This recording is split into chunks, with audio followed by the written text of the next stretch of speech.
Si Taverny-Mété-Comté présente le moulin Saint-Jacques. Premier épisode, introduction à l'histoire du moulin. La base de l'alimentation des hommes depuis les temps les plus anciens, c'est le pain. Le pain sous toutes ses formes, de la baguette traditionnelle aux galettes, blinis et autres crêpes. Cet aliment est fait à base des farines, en provenance du blé, du seigle, de l'orge, du sarrasin ou blé noir. Le passage des grains des céréales à la farine se fait par écrasement des premiers à l'aide de 2 pierres plates pour la forme la plus primitive ou entre les meules d'un moulin. Le moulin, le nom est prononcé.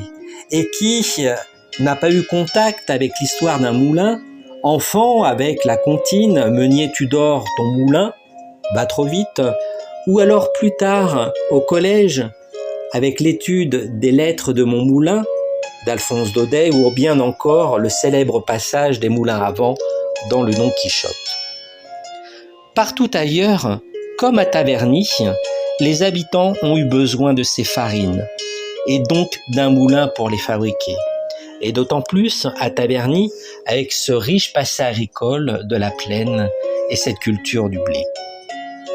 À Taverny de nos jours, il y a bien une rue et un chemin du moulin à Pierre Maillard, situé dans le quartier de Vaucelles, déjà présent sur le cadastre de Taverny de 1832. Mais nous ne trouvons aucune trace de ce Maillard, ni même dans la présence d'un moulin dans la direction ou dans les environs de ce chemin. Faute de rivière présente, ce sont donc bien des moulins à vent qui existèrent à Taverny. Le moulin à vent est d'abord apparu en Orient, en Égypte ancienne, en Iran, et il fut exploité en Perse pour l'irrigation dès l'an 600 avant Jésus-Christ. Cette invention se généralise ensuite en Europe à partir du Xe siècle dans les zones les plus favorables au vent.